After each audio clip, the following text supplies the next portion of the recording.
Today on the ReCommerce show, I'm thrilled to welcome Desta Raines. Desta is a distinguished sustainability leader with over 2 decades of experience shaping how some of the world's most influential companies think about sourcing, responsibility, and the circular economy. Most recently, she led sustainability strategy at North America Sephora, where she launched the high impact program Beauty Repurposed, a take back initiative that collected over 68,000 pounds of hard to recycle materials as of April 2025. Before Sephora, Desta held critical roles at Apple and Fairtrade USA, working at the intersection of ethical sourcing, labor rights, and global supplier program on innovation. She's also on the current board of She's also the current board chair of Responsible Sourcing Network and serves as the treasurer of International Society of Sustainability Professionals. In 2023, she was named Retail Sustainability Leader of the Year by RIS News, a testament to both her impact and her leadership. Today, she continues to shape the future of sustainable retail through board service, public speaking, and behind the scenes strategy. And we are honored to have her here. Desta, welcome to the show. Thank you for having me today. It's our pleasure. So let's start with something personal. What's a favorite quote or mantra that guides your career? I really like the line from the poem, The Road Not Taken by Robert Frost. It says something like, two roads diverged in the wood or in a wood, and I took the one that was less traveled, and that's made all the difference. And the reason I really like that is because I do feel like I have taken this other pathway where I have had this willingness to explore and to push the boundaries of what's considered to be a boundary, which has really helped me to lead on breakthrough ideas and partnerships and create catalytic change. Yeah, definitely. I mean, looking into your career, I think you've chosen roles and paths that are very different than what others would choose. And I mean that's what makes you stand out and makes your role and impact very valuable, especially looking at it from a perspective of also the impact you've had in a in a consumer economy. So, sustainability as a subject has so much value, and you being a leader created so much impact there is so much valuable for the world. Awesome. So I already touched on, you've built a career in sustainability. You've worked in tech, you've worked in fashion, you've worked in beauty at some of the iconic brands like Apple, Fairtrade USA, and Sephora. What originally drew you to this work? Well, that's a really great and a true story. In the late 90s, I was the director of the American Chamber of Commerce in Vietnam. And at that time, Nike had their big expose where,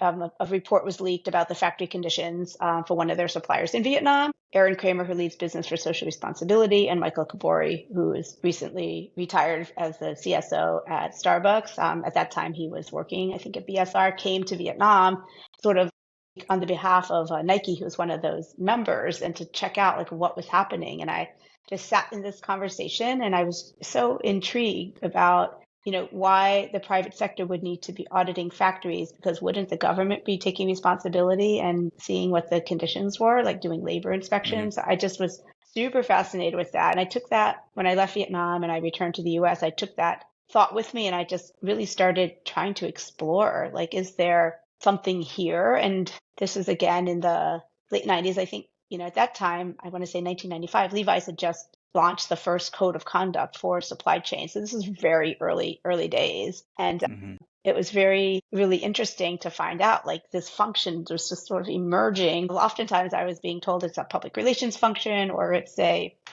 function in the legal department. But because I knew Nike was doing something, I knew the other companies must be doing something as well. So I was just, I would say, to answer your question, it was really an intellectual pursuit at first and then has evolved into a career of passion for me. Nice. Listening through this, I can say that you're one of the pioneers who kind of defined what sustainability looks like in the retail industry or in the corporate environment. What was your time at Vietnam? Did you enjoy living in Vietnam? Absolutely. It's a beautiful country. It was a really wonderful time. And I was there when we were normalizing relations between the United States and Vietnam. So I was really I see. involved with that whole process. We had lots of delegations coming over. All the Vietnam vets who were supporting the normalization of relations were there. The ambassador at that time was a former POW, who had been John McCain. John McCain and him were roommates at the Hanoi Hilton. So there was a huge amount of uplift happening at that time, and American businesses were really coming in, and it was a great time to be in Vietnam. And I've spent time there, of course, ever since, going back and visiting. still say that. It's changed quite a lot over the years, but it's really grateful to have that time there. Yeah, definitely. Uh, it's very, like, insightful to kind of hear through how you kind of use that opportunity to build a career altogether. So what was your you've kind of touched on it a little bit already. It was, you were looking at different companies, but what was your initial mindset that made you a leader into this industry? I think, my first job in the space was with a nonprofit called Social Accountability International. And it was really, they really focused, first of all, on a voluntary labor standard that they had created called SA 8000. But I think the more important lesson I learned there was the multi-stakeholder engagement, right? So they Hmm. had a board, and they always engaged with business, government, trade unions, and non-governmental organizations. So I think I was groomed in the right way from the beginning to think about the opportunities from a wider lens than I think many other people and companies were thinking about at that time. And I really took that forward, and I've taken that forward throughout the rest of the time that I've been working in this space to really consider just, not just the impacts, but also the partnerships that can be possible. And I always think, of this line that my manager at Apple once said to me, but you're not a leader if nobody else is following you. And the only way to get engagement is to really engage all the people who are impacted in the space. And so I think that's really helped me and really framed how I approach the work. And just de facto, you become a leader because you're engaging people that and organizations in the conversations. I'd say it's a bit of, like human-centered design in there, but I think I didn't know Hmm. what it was at the time. I didn't know the term, but that's essentially what I've been practicing. That's insightful. I mean, you've kind of looked at it from a non-profit angle, from a corporate angle. So, and I really like the fact that you kind of, narrated it in a, partnership, kind of the partnership aspect of it. I think that's completely missed at times. So really insightful to hear that. So moving on, like more towards some of your recent work. So you've led sustainability roadmap at Sephora. How do you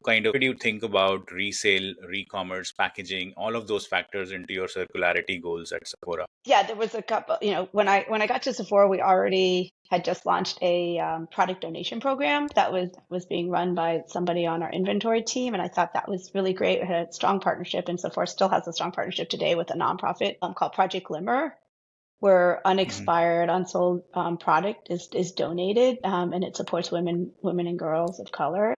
It's really a really great and strong partnership. And then, when I came to Sephora in 2020, it was a goal and a priority of the CEO at that time to launch a take back program. And so that was really where I Hmm. think I got my hands into it and my head into it to figure out how to make that really happen. Fortunately, around the time I was trying to unpack that, we were approached by a nonprofit called Pack Collective, who's solely focused Hmm. on reducing and eliminating packaging waste in the beauty industry. So it was just a perfect match at that time, and we were able to partner with them and launch the Beauty Repurpose program, which is a take back program for every store in North America now has that. And Oh, I wow. think that was really really really great. And I think for me, the power in that is that the subtext of that is that consumers, it's a consumer education program, right? In my mind, because it teaches consumers about the packaging problem, and also what they can do to help alleviate it by, cleaning out their clean empty packaging that they cannot recycle at home and bringing it into a Sephora store. And beyond Sephora,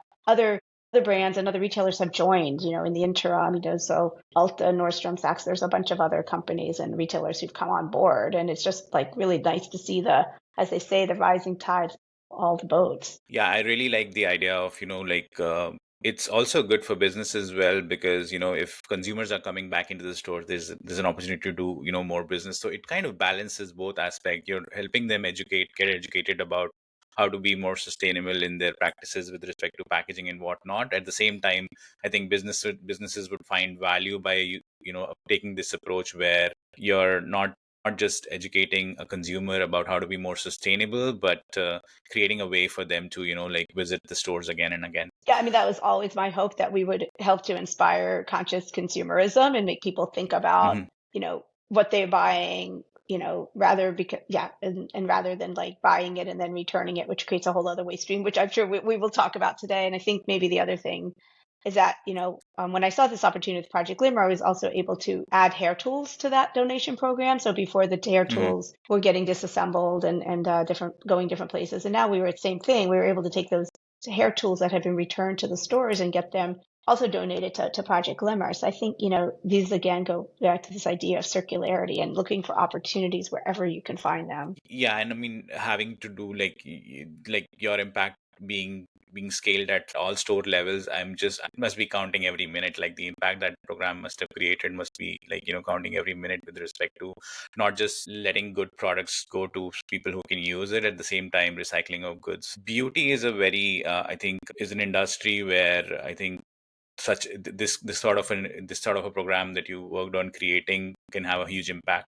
on the environment. Yeah, it Awesome. definitely can. It has a lot of potential. Yeah, definitely. There's a lot more work can be done that can be done for sure. Awesome. Can we unpack a little bit about the beauty repurpose? Like, what were the early spark behind that program? Were you looking at any consumers behavior studies, or did you incorporate and bake in other kind of elements like re-commerce, returns, and other kind of consumer behavior studies into your decision making during that time? We did. I spent, as we went, from pilot to scale to launch, I spent a lot of time in the stores, just, Hmm. talking to the store employees, which, it's for called beauty advisors, and talking to, the clients, the consumers, and really trying to unpack like the consumer behavior side of it to make sure that it was something that if we did it, would it be utilized, right? Like what were Hmm. consumers looking for, and how easy would it be for the beauty advisors to flag it, like,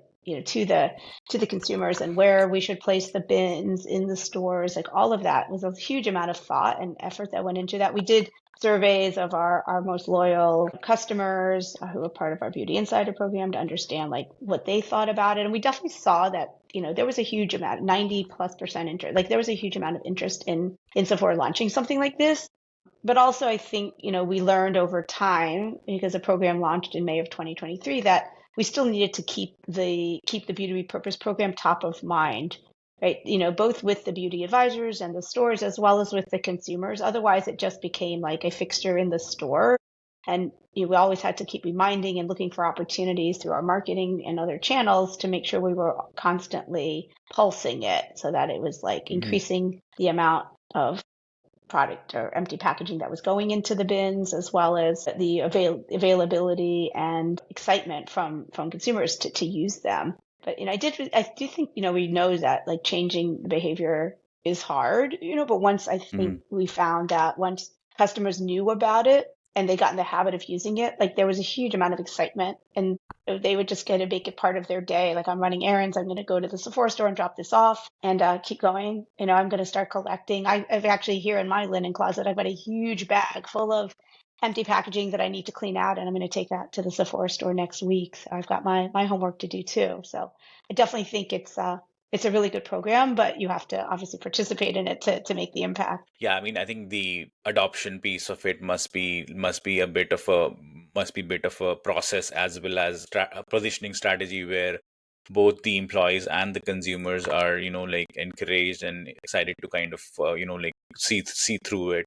Were there any like initial adoption challenges that you had to kind of work through while you were executing it, maybe during the pilot phase or later down the line? There were definitely like things around like the design of the bin to make it like I guess one example I can give you is that the opening at the top of the bin was a bit large, and we were finding, like, not surprisingly, that some customers are using it as a trash receptacle. So we realized pretty quickly we Hmm. better shrink the opening at the top so you can actually, so what actually should go in there is clean empty packaging that is about the size of a fist or a yogurt cup. So we definitely, like, learned from our Hmm. pilot phase that we needed to do that. So we made some adaptations. We also have a QR code on, and we put a QR code on all of the bins so people can scan and get more information. And we work through the process of the information and the logic tree that you would need to follow depending on what you were bringing back. So there was definitely some key learnings and insights that we got based on the piloting, and that's why I think I also learned this huge importance in piloting and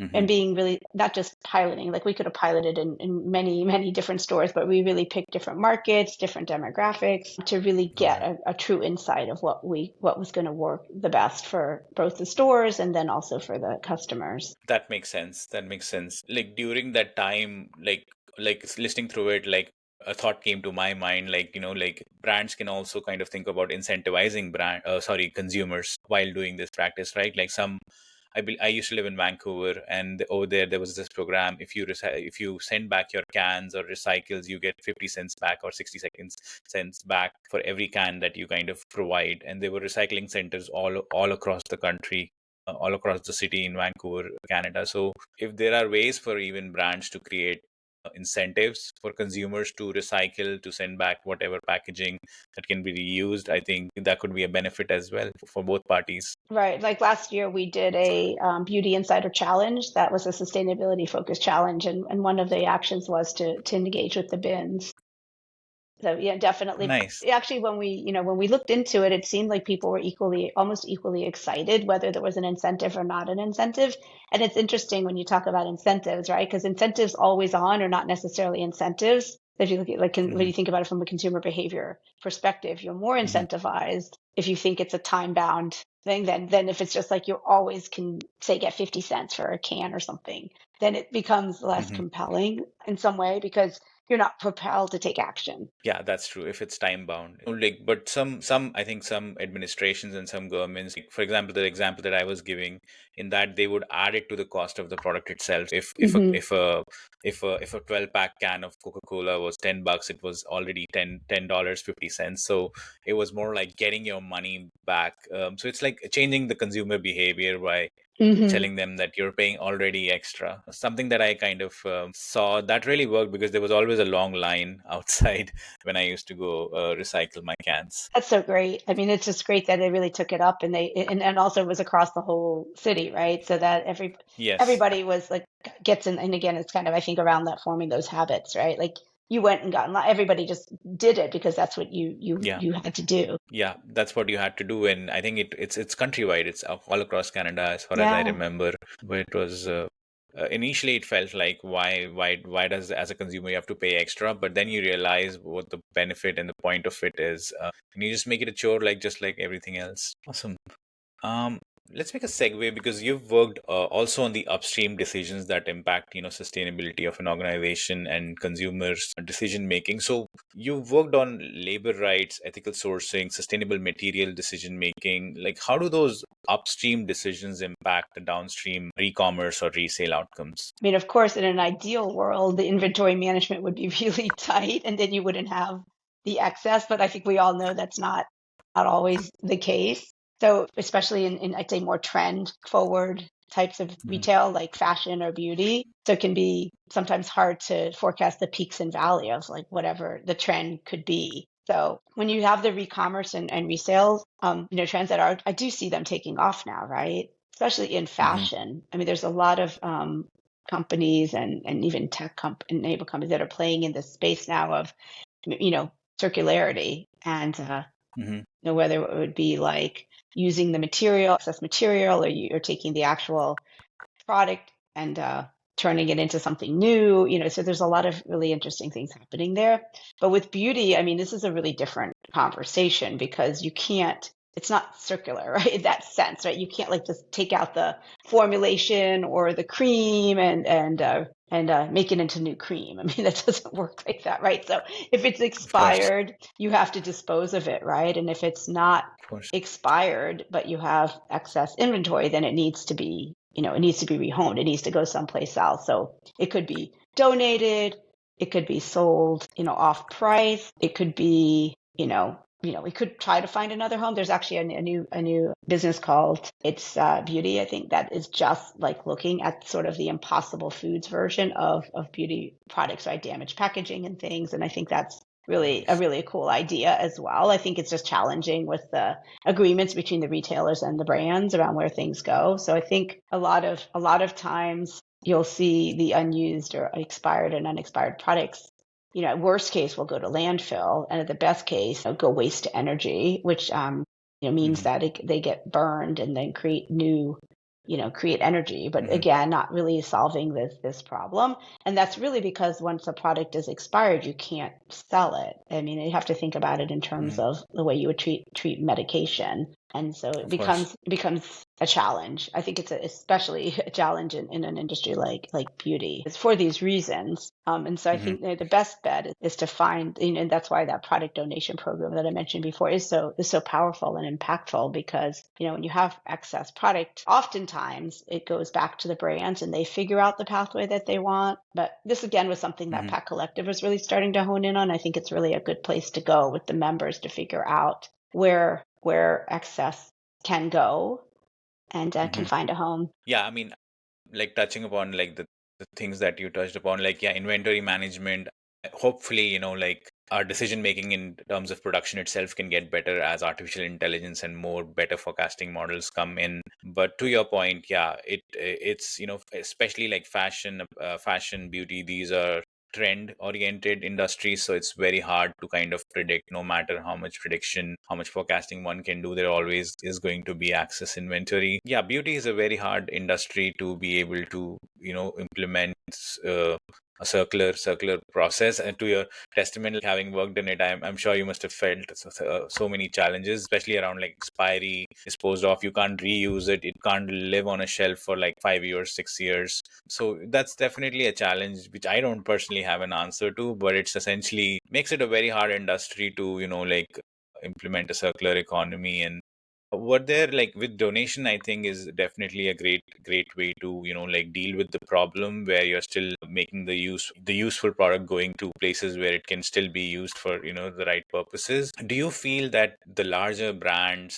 like, because beauty is also a very price perception industry, where prices are decided based on the quality, the impact, and whatnot, do you think large brands care a lot about brand integrity while deciding which channel to go? Much like, should it go to this channel, should it be in this off-price retail store, should it be sold in this secondary market, and whatnot? So do you think large brands care about that? Yeah, I mean, absolutely, 100%. The brands, like 90 some percent of the time, want to control that passageway. And so, Hmm. with excess inventory, typically the brands were controlling where it went, right? Hmm. It's not the retailer that really I takes see. that final say on, depending on what the contractual relationship is. But typically it's the brands for sure want to control the pipeline. And again, because they don't want to see their brand devalued. Hmm. Sometimes, of course, you can see like on Instagram or TikTok, there'll be like a find at like an off-price retailer, like a Marshalls or something, like, and you can find like high-end beauty Hmm. products there very rarely, but they do show up. And again, that's through like, Hmm. but most of the time you'll see that the brands are controlling their inventory and controlling what happens with it. Yeah, definitely. I mean, I think that has been my assessment and experience as well, where brands want to control where exactly it lands, who exactly gets to resell in it, whatnot. And in that light, I think the marketplaces and the pre-loved goods, or this recycling of goods marketplaces that have come up, like Poshmark, and many brands. I saw yesterday itself like a few brands that have created their own resale programs, where they are able to kind of sell the same goods through their own platform in a resale setting, where this is used. Obviously, that doesn't apply to beauty, right? But it applies to apparel and furniture industry and other electronics industry, where you can still create a channel for your used goods, access inventory through your own means, through creating private marketplaces where other consumers can buy it. And like, as long as more and more things don't make it to the landfill, that's a win. I think more both for the retailer and brand, because they have to pay margins on something like that, while they can make better margins by reselling it, even if it's at a lower cost. That's right. That's right. I mean, it's, unfortunately, beauty is what it is, right? It's Hmm. formulations and packaging. So Hmm. it does not like, lend itself as easily. But I do think we're seeing like even some of the larger brands are definitely like thinking through this now and Hmm. figuring it out. I mean, whether it's through refillables or other means Hmm. to reduce the impact. Yeah. Yeah, like while you were you know sharing your thoughts, an idea came to my mind was about, just like forecasting is something that we forecast, there's also this perspective of forecasting how much product is going to get expired by the end of the year. So maybe a year in advance or 1.5 year in advance, brands can look at it that based on the trends that I'm seeing, I am still going to be sitting on this much inventory at the end of the year or after 18 months, whatever that cycle needs to be for a product to be still used. And maybe they can use that same mental model which we use in the forecasting of how much needs to be produced, then how much needs to be sold in as an excess inventory as well in advance, so that it doesn't become like a fire sale in the end where now it needs to go, we need to either landfill it, dispose of it and whatnot, Yeah. especially with beauty industry. Yeah, beauty products 6 months, 6 months 6 shelf months, life. wow. So it's quick. Oh wow. Yeah. Then that's a challenge, and yeah, scratch whatever I said, because that's not going to work if it's 6 months.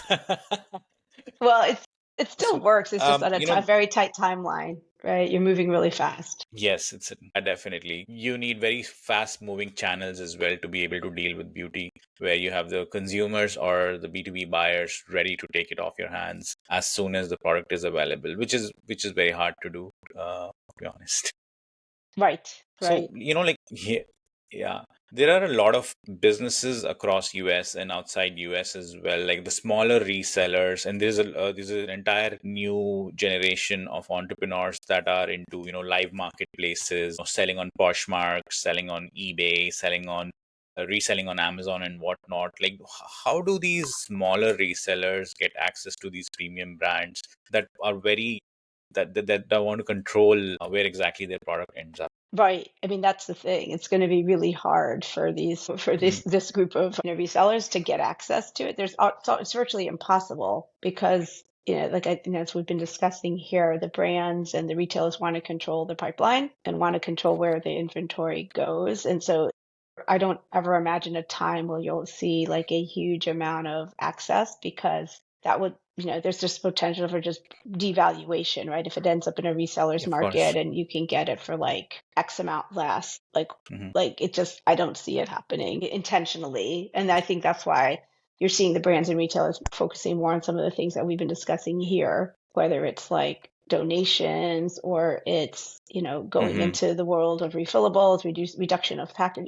There's other ways I think to go for it, but when it just comes to getting access to the actual product and get it into resellers' hands, I'm not super optimistic that is you're going to see a big Mhm. uptake on that at any time. No, I mean, and that makes sense, especially around beauty and these larger brands, because pricing is a lever for them, like their brand and pricing. That's how they kind of, consumers perceive them for being premium quality, and if they find the same product at a lower price, especially in the public channels, if someone's publicly selling it, I think that becomes a problem.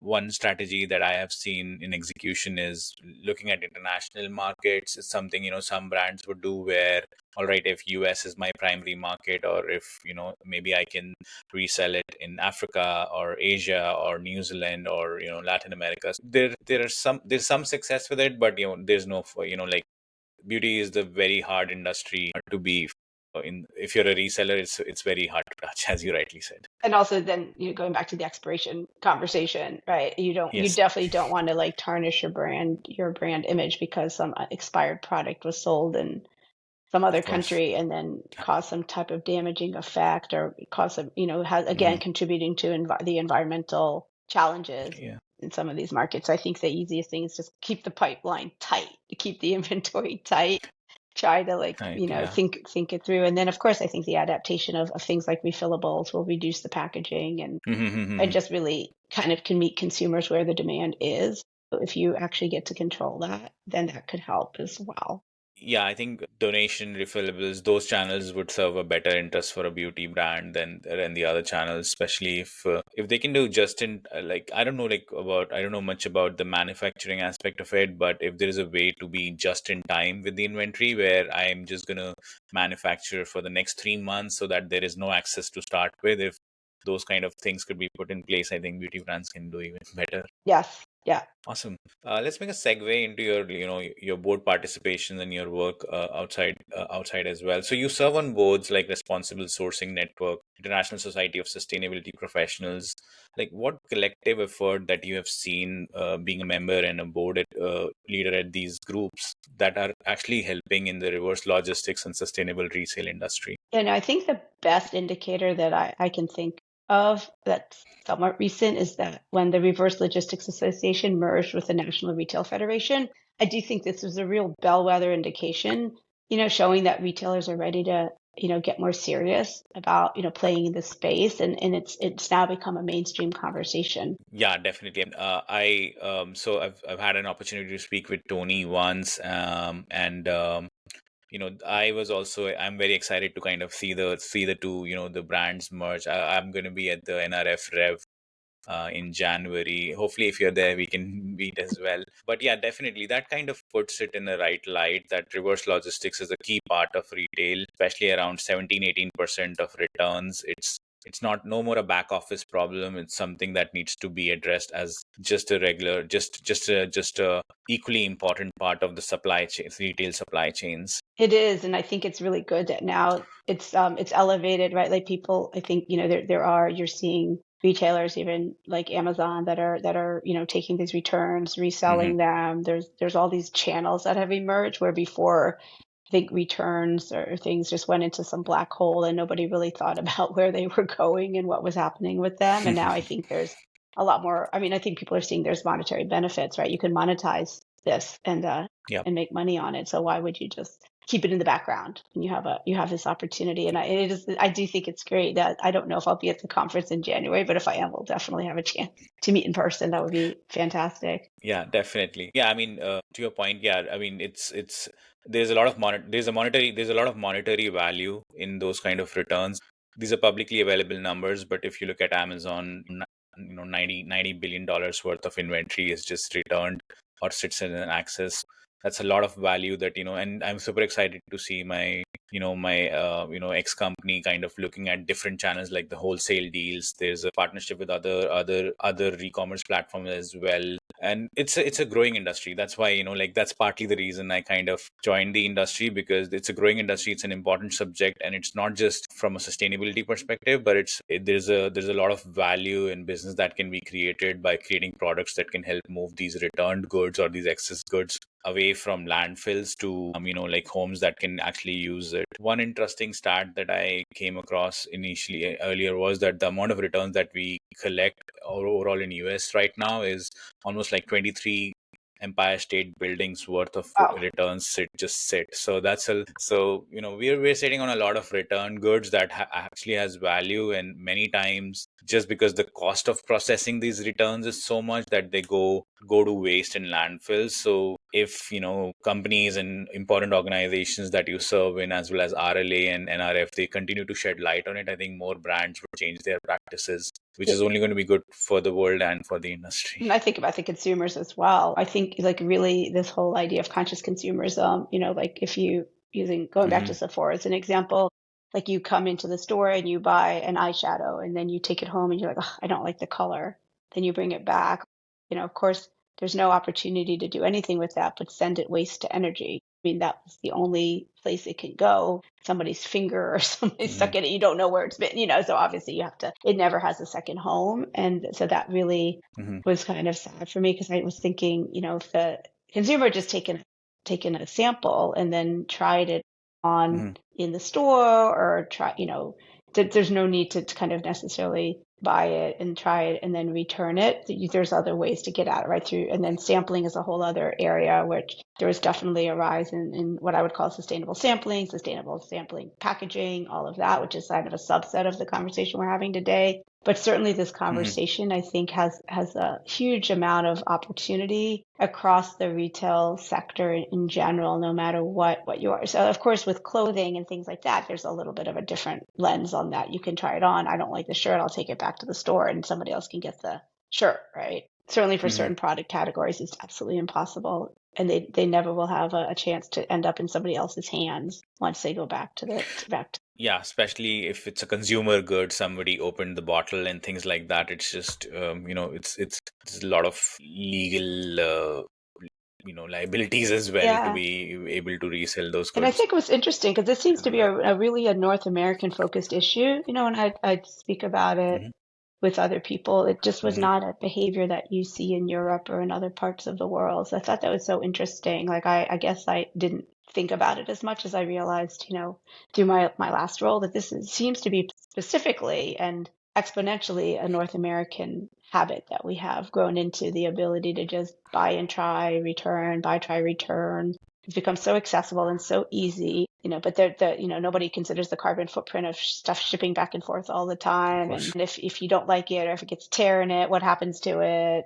So I think Hmm. there's a lot of opportunity, and I don't know whether it will be NRF or anybody else, or who will specifically start to elevate that conversation. But I think there's a huge opportunity there to be having that conversation and to be talking about it more openly. Yeah, definitely. I mean, I think I've seen that same different mindset in Europe and North America as well. I think it also comes from the top down, where they have regulations and compliances that companies are expected to follow. There's one coming in 2026 about where no item can be destroyed, everything has to be resold, and it's almost like keeping like a ledger of every piece of product that you're making, where exactly it's going in. So it's also a top down approach. I think it also works with the consumers there, where they really are conscious about the decisions that they make here. And I think it's also something to do with like how easy it is to make a return in the US versus over there. Like, I don't know about Europe much, but back in India you have to literally go back and return it into a store. So that kind of makes somebody make a conscious decision to start with, that I would have to travel all the way to return it. Or in some cases, even the sellers or the brands would not even have a they would have a shorter return policy. They would have more constraints around what can be returned, what cannot be returned, which I don't think is a thing over here, due to which consumers are more encouraged to that. Yeah, I'm going to try five t-shirts and I'm just going to return the three that don't fit, or don't not just fit, the ones that I don't like, and they can go back. Right. And they're hard to process. Like once they reach a warehouse, there's ton of labor that needs to be involved to be able to process them, and that itself takes away the margin, and that discourages brands to do anything about it. I'm talking specifically around like apparels and whatnot. Hmm. So these there are you've what are your thoughts on like these industry certifications, coalitions, scorecards that play, you know is there a way for these avenues to be able to shape how companies approach end of life inventory? And I know I mentioned before about Pack Collective, right, is working with its members to, Hmm. kind of look more deeply into the product donation and ensure that product donation is top of mind when we talk about inventory. I think that NRF example we have been just discussing here is also a really interesting one. But, I think really, what companies are most interested in is cost savings. And, then the flip of that, right, is that if you're going to spend money to destroy product, that could be donated, for a tax write-off, or because, the brand or brand value. I think there's just like so many more Hmm. opportunities to re-commerce that companies are just really starting to think about from a value creation and not from like a value devaluation perspective. I think, the thinking for a long time has been like sort of from the, not from the additive, but from the, non-additive perspective. And I think now there's a way of thinking that's starting to emerge, which is really exciting, I think, for all of us who are in the sustainability space or thinking about Hmm. this, that, this can actually be something positive, right? And in the market, of course, we see for, secondhand, across many areas, there's, whether it's people buying and trading on Facebook Marketplace, or, there's places to do, free trades and, of goods, and, just see so much of this happening at a local level. And I think it's starting to scale back up into like the retail, national, international retailers. And again, like to your point, some of this is coming through legislation, and which I think is always a Hmm. lever that pushes, but then also really, I think, more from companies and brands and retailers realizing that there's actually you can actually make money on this if you're strategic about how you're managing it. Yeah, definitely. Given your experience, where do you think like the next 5 or 10 years look like from a retail perspective for the circularity and e-commerce industry? Yeah, I see a lot of potential for the big brands to team up with, and the retailers to team up on this. Like when I was at Sephora, there was one of our bigger brands that was, kind of had set their aggressive sustainability program and list, and they were like, hey, don't destroy anything of ours, you make sure you donate it. So they were kind of telling us what they wanted, which was Hmm. really a kind of changing of the guard, where before I think it was like, hey, retailer, send it back to us, but more than that, if you have it, sort of the retailers had the chance to kind of make some of these decisions. So I definitely think that we're gonna, I think, see more of this elevated conversations happening across the ecosystem. And I think that's only going to lead to bigger and better things. And then obviously with refillables in the beauty space, or, we see it, I mean, in the grocery store with nuts and cereals, but I think that,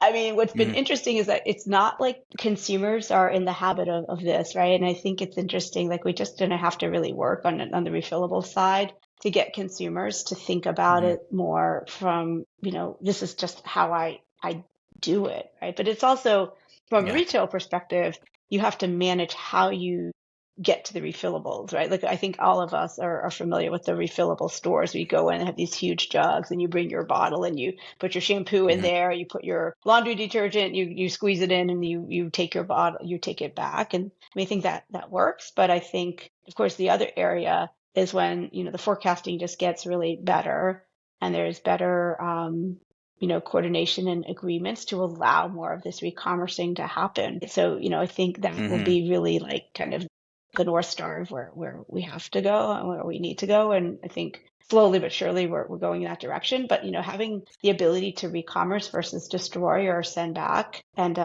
have, the brands or whomever like just destroy or, in one way, shape or form is just seems like not the conversation we really want to be having in the next 5 to 10 years here. I think we want to be looking at everything from a re-commerce perspective and thinking about if it can't be re-commerce, what is the barrier then to that? Like, why? Why not? Why not? Yeah, definitely. I mean, why not make it a part of your retail processes in general if it's going to exist? Why look at it as a back problem where the solutions are like the last thing that is evaluated? So definitely, I mean, that would be amazing. It would be. Definitely. If there's one thing, go ahead. It would Please be. go ahead. No, I'm just echoing what you're saying. Absolutely. And I'm hopeful that we're going to see that. Yeah, definitely. I'm going to manifest that for that to happen. Me too. Awesome. If there's one thing that you can change today, though, what would that thing be that where you would want that? All right, if something that can be changed today itself about how brands handle surplus or sustainability goals, what would that thing be? Yeah, I think that, really brands need to recognize the value in ensuring that every item that gets produced finds a home and then not a waste stream to go into. I mean, that would be to me the most important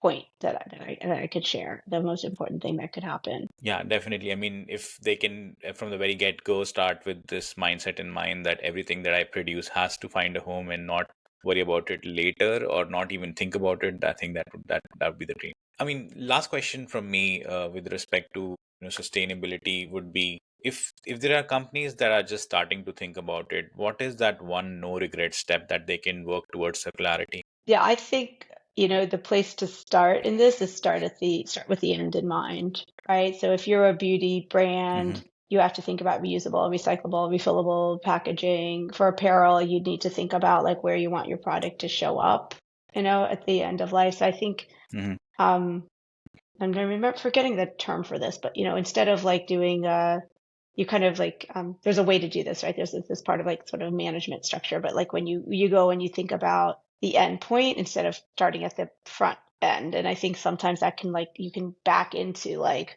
where the points of contact could be and where the opportunities could be if you start at the very, very, very, very end of life of that product and where you want it to come, where you want it to show up. You hope that it's going to have many, many, many years of life and not end up in clothing market in Africa or for beauty products not end up in a landfill or going. I think waste energy is a solve, but it's not the sure thing, right? Of just making sure you don't even have those options. And I think this going in this direction will actually make companies more profitable. And I think then, of course, the benefit to that is then you're also more sustainable de facto. But I think really thinking about this from a business perspective and is going to be the way that it's going to start driving the change that's needed. It's like starting with the end in mind and not the end of like, I produced it and I pushed it out to a retailer. For a retailer, I didn't sell it, so I shipped it back to the brand or I donated it. Like really getting a little more on point with that, I think will be like super powerful and create real lasting change. Yeah, definitely. I mean, like not passing the ball, but just trying to take care of it from the very get-go itself. Listening through it, like I feel really bullish, and I could already like visualize how the fillable strategy would work at large scale, where let's assume, like, you buy a cologne, you go back to a store and they have, big bottles of colognes in the back, and you just go them and show them, hey, I just want this particular cologne, and they're able to kind of refill for you versus versus you buying a new bottle and that one going into the waste or whatnot. Similarly with shampoo and things like that, if not, if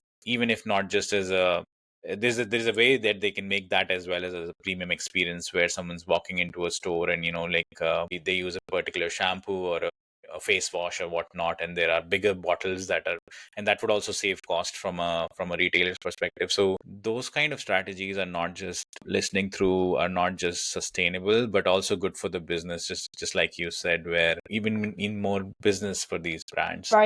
Right, exactly. I think, yes, getting those conversations happening way, up the stream or downstream, right? Where you're actually like, designing and talking about that. But this, of course, is happening a little bit more in Europe at this time, this idea of going in, refilling colognes and perfumes and things. But yeah, no, I think, over time we'll see more, and then really it's going to be having the consumers who are going to have to start to have the uptake, right? Because the brands and retailers are reacting to the consumer demand, and if the consumers are willing to adapt the behavior, then I think that you will see it. I think this is a big challenge, though, to be honest. Yeah, definitely. And it needs leaders like you to keep pushing the boundaries of how we can how we can change Hmm. it. Awesome. So moving on to the last section, um, the rapid fire round. This is just like one-liners, no much thinking, just giving an answer. Let me know when you're ready for it. Sure. Let's jump in. Alrighty. So what's your favorite sustainable beauty product? I like the Amika dry shampoo. It's of course, I discovered it when I was at Sephora, and it's clean and planet aware, the packaging, the formulation, and everything. So I do think it works really, really well. Nice, nice. My wife is into dry shampoos. I'll let her know about Good. this one. One word to describe your leadership style. Collaborative. Nice. That's really good. Most underrated practice in circular retail. I would say modular fixtures because Hmm. they're reusable, Got right? it. You don't have to keep changing out the fixtures and creating a lot of waste from on the retail side. I see. I see. Are you talking about the cardboard ones, the ones I recently saw in Kohl's, where you can reuse them for multiple purposes versus using them just one time? Right. They're like not even necessarily made from cardboard, but yes, they you can change out the design of the fixtures, so you can move the trays around and I see.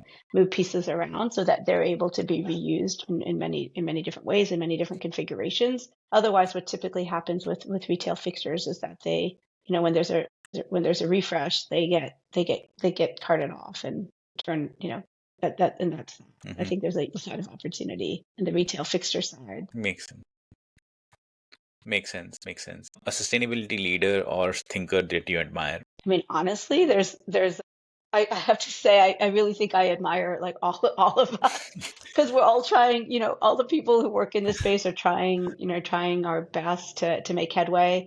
And it's not necessarily easy, to make progress as fast and as easily as we might Hmm. like it to happen. So I think I really just admire.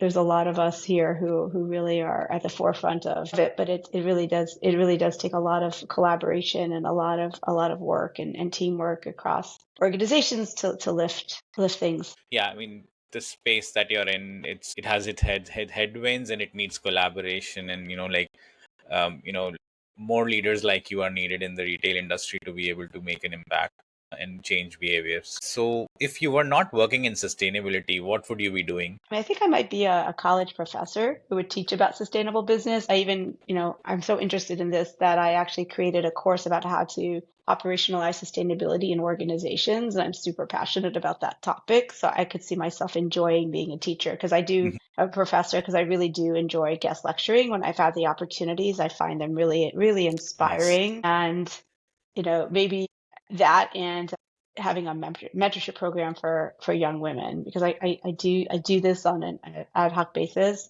I have some regular women who I mentor, and I just actually get so inspired from engaging and really learning from them about, their journeys and where they want to take their lives and careers and to have impact. It's really, I find it just really, really interesting. So there's probably two areas where if I wasn't working in sustainability, I may be doing these things. And maybe I'm doing some of it. Maybe someday I'll be an adjunct professor and be doing Mhm. all of it, working and teaching and mentoring. Nice, nice, nice. Well, if you ever decide to put up a live course, you can count me in for that Thank you. class for sure. I'll let you know. Awesome. Last question. If you could have dinner with any historical figure passionate about the planet, who would it be? Yeah, I'd be actually kind of curious to sit down with Joe Biden to understand, how and if he thinks there could be any way to resurrect some of the gains we made under his administration. I mean, the IRA was really a cornerstone of legislation that really brought a lot of engagement Hmm. on solar and wind and other aspects of sustainability, especially around the infrastructure. And so, I wonder if he would be able to help us to think about like strategically how we can make up some of these gains that we've currently lost, and if there's how we can get that support from a support, sort of at the national level, and then, because right now it's happening much more at the local level and the state level. But is there a way Hmm. is there just is I guess I'm curious would he have hope, and if he had hope, then what could we do? And if he didn't have hope, well, then that would be sad that he would have some strategic ideas on like how Hmm. that legislation was able to come to pass, and maybe what he feels could work. Yeah, I mean, he has seen the highs of it and the lows of the of his of his work. So I mean, he I hope some of the work that he has done can be approached at a local level and then can be brought back at a national level in the future, because it's important work, and not a problem that can be Right, overlooked. right, exactly. I mean, there's like it's an ecosystem, and then there's like the ecosystem, the larger ecosystem. And so I do think the private sector will take it up, and it will come from private sector initiatives and Hmm. local initiatives and state initiatives, et cetera. So I'm not saying like I'm totally without hope, but I'm just saying I'd be intellectually curious to sit with him, because he did craft this was such a cornerstone of Definitely. his legislation and progress. Definitely, there would be a lot of insights that one can get from that dinner as well, learning about what he thought about it, how he thought about it, And and there's a lot whatnot. of these, it interconnects into many and many other topics that I'd be really, there's a lot of things that connect into this idea of a clean economy and in the legislation Hmm. that are supply chain related. I mean, there's a lot there to unpack. Definitely, definitely. Well, I hope you get to get that dinner sometime. Might have to go to But Delaware, right? yes, yes, yes. That's where you will find him now. Awesome. Well, this has been a real pleasure, Desta. I really enjoyed the conversation. I'm sure the listeners would get a lot out of it, especially people who are considering a career in this noble profession, and in general about who think about the retail industry. So I really value the time that you gave on this particular podcast, and thanks for being Yeah, here. no, It's been a thank you so pleasure. much for having me. It's been a really wide-ranging and interesting conversation. Hopefully, I expect the listeners will find it a value. Definitely, they will. Thank Thanks a you. lot for your time.